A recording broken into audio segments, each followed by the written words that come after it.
Dopo gli appelli, dopo le richieste, dopo le prese di posizione sul Tempio ossario, arrivano anche i fatti, le azioni da parte della politica su un tema che non può più rimanere in fondo all'agenda del territorio.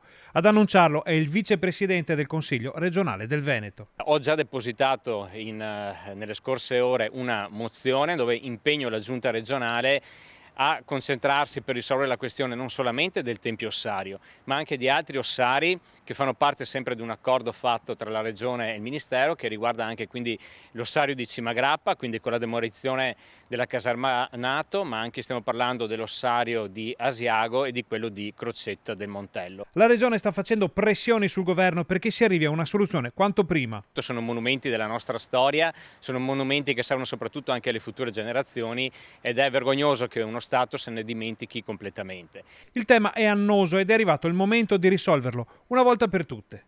Quella del Tempio ossario è una questione che si porta avanti da troppi anni. Io ricordo il primo accordo fatto tra la Regione del Veneto, il Comune di Bassano e il Ministero risale ancora al 2008. Sono passati moltissimi anni e ci troviamo ancora qui con poco o nulla fatto.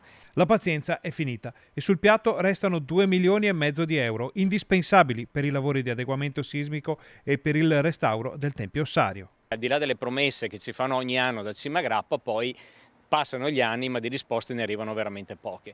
E stiamo parlando insomma anche di cifre che all'interno di un bilancio dello Stato sono cifre irrisorie, insomma sistemare questi ossari più o meno è intorno ai 14-15 milioni di euro. Vediamo che lo Stato spende tanti soldi in tante cose inutili, penso che spendere 15 milioni di euro per dare dignità a coloro che hanno combattuto per la nostra libertà sia un dovere.